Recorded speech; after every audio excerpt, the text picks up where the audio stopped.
This is a talk on the search for meaning and the book Man's Search for Meaning, but also the search for meaning in the West and what that means for us today. And the reason I say the West is because I believe that we have more problems with this issue in the West than we do in other parts of the world. Although I feel that as modern technology extends to other parts of the world, they too are going to undergo a crisis of meaning. I think that one of the first people that pointed this out, our search for meaning, was Nietzsche, and he saw the direction of where things were going with scientific research. And it's the hypothesis of the shrinking God, the idea of the shrinking God, meaning that as we explain the laws of nature, the role of God in his will diminishes. And this is well in full swing by the 1800s when Nietzsche lived.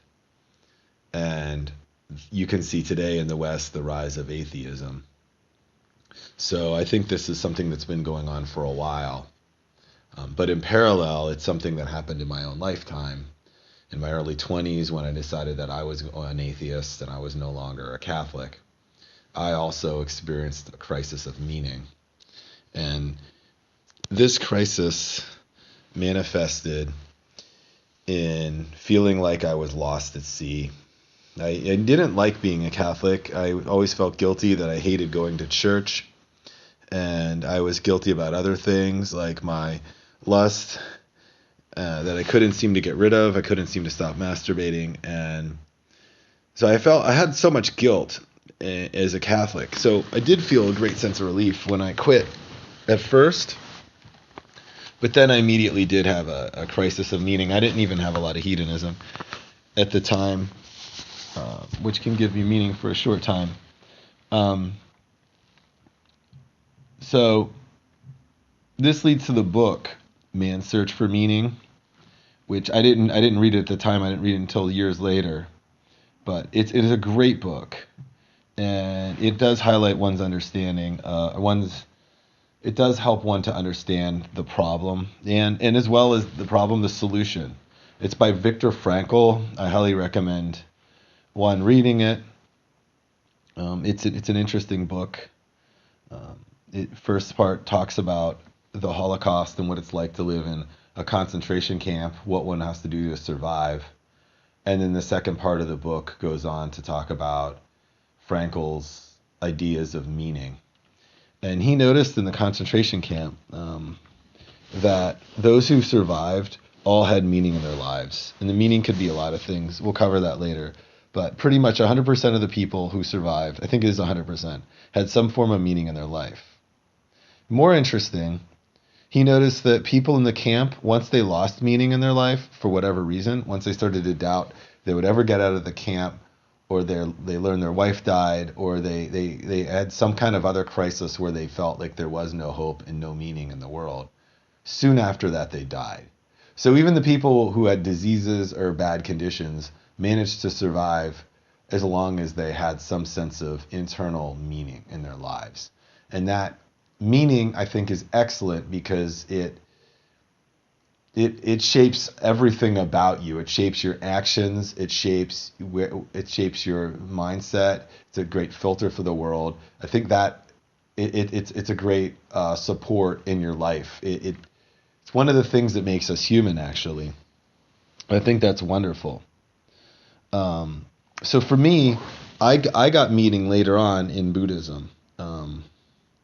Specifically, the reasons. I just wrote down the reasons, the things that Buddhism gave me. I never did this before, but it's very interesting. I wanted to reach jhanas, or the levels in sitting meditation. I'll get into the jhanas later. It's JHANAS is jhanas, or jhana. It mainly means level or state of concentration. And I read about this partially in my when I started meditating, I read everything I could on Buddhism, and as soon as I had the jhanas, I said, "This is it. This is really what I want to do." And due disclosure, excuse me, I'm not very good at reaching jhanas, so I'm not claiming to have any kind of deep insight or levels of concentration, but it's definitely maintained. It's been a goal for a very long time for me, and it continues to be a goal. Next is to gain control of my negative stream of thoughts.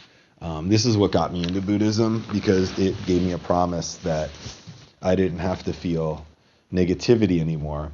If I could sit down and meditate, then I could calm my mind, and even for a split second, I was stopped thinking, or I noticed gaps between my thoughts, and in those gaps was relief and happiness. So gaining control of my negative thinking is another goal that I still have. I have not done this 100% either. So this is still a goal that I have, and it's still a great benefit of Buddhist practice. The next was just to learn more about Buddhism. So I was reading everything I could about Buddhism. This still, to this day, is still a large goal in my life. It's very important to me. It's a very analytical and probably discouraged by many forms of Buddhism, especially Zen Buddhism, but I think it's a very positive way to spend your time, especially if you're analytical and you like reading. Buddhist history is fascinating. Buddhism is a fascinating religion, philosophy. It's very deep and it has a lot to offer. So I felt that the more that I learned about that, the more it would help my meditation practice, the more it would encourage me to do my other work. And I found that to be actually true. So I think reading about Buddhism, even types of Buddhism you're not part of or you don't even agree with, it expands your mind and it's a very interesting. Next is ultimately to gain enlightenment. Of course, that's the main goal. That's what we're after. But you know, the one before, when I would read about Buddhism and learn about Buddhism, that would inform what it even means to be enlightened. I think I have a better feeling on what enlightenment is now, although I don't know that perfectly. I think enlightenment is very misunderstood, and I'm going to do a talk on that separately. Next is to live a moral life.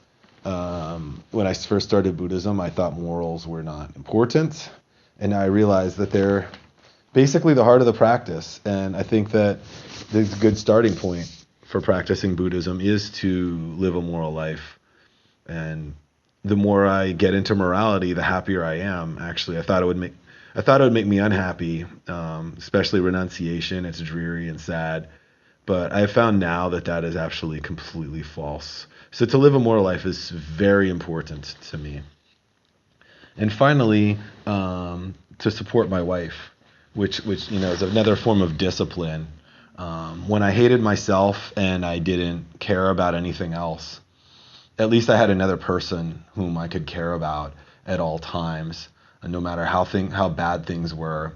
I felt like if I always was there for her, I was always helping out around the house, and I always went to work, did my job, and earned money for the household as best as I could. As long as I did all those things, that gave me focus in my life, and that was very important to me. And I do think that's still an important part of my life. There's more to that. I'll get into that later. But and I know you probably a lot of people are unsubscribing or whatever, tuning out because I was a supposedly red pill guy talking about supporting his wife or whatever. But I do find that being disciplined and focusing on things and keeping your promises, I think those are praiseworthy things. And I don't think if you have knowledge about relationships and all the other aspects that we've learned, I don't think that takes away from the fact that you should focus on your relationship and love your partner. I think that's super important. So feel free to disagree. That's totally fine. I don't care. So those are the things anyway, to summarize, I feel that Buddhism, at least for the individual, can give one a great sense of meaning in one's life. I think that's important. I think that our society right now is becoming weak. It's getting hollowed out because we have no meaning. Even the idea of meaning is lost. I think we're going on to bizarre forms of meaning, the social justice, which has no moral center. Meaning there's no progressivism is it's always progressing, it's always changing, which means we don't have any values that are solid. And I think this sense of solidity is super important. And I found the more I practice meditation, although I find that the world is not solid, life is not solid. Everything is always changing. Things that you thought you could depend on, people you thought you could depend on, sometimes turn out they're not dependable. But what is dependable, I think, is your sense of purpose, your sense of meaning, and your morality. And I'm not prescribing Buddhism to be our religion in the West. I don't think it's compatible with the West, actually. There's a lot of thought. There's a lot more to go into that. That's a long discussion. Maybe it is. I don't know. I don't want to get into that now. But as it is, I think that for me, Buddhism at least is a personal quest and a personal journey. It's not something I'm trying to convert others to or impose on my society at large. But I do find that your sense of meaning is important in your life. It's a strength, and I do hope our society does get some sense of purpose or meaning. I don't know what that is. I don't think I'll be part of that, but it's interesting to observe, and it's interesting to observe a culture that has a sense of purpose and meaning and one that does not, and how the one that has a purpose and meaning will be the master. The one that has no sense of purpose, the progressives, they will become slaves, because they're open to change. They're open to tolerating and changing and shifting, and those who are not will take over. So here's just a hope, a prayer, dedication to the listener that you find meaning in your own life. I wish everybody who's listening and everybody in the world, all beings, love and respect.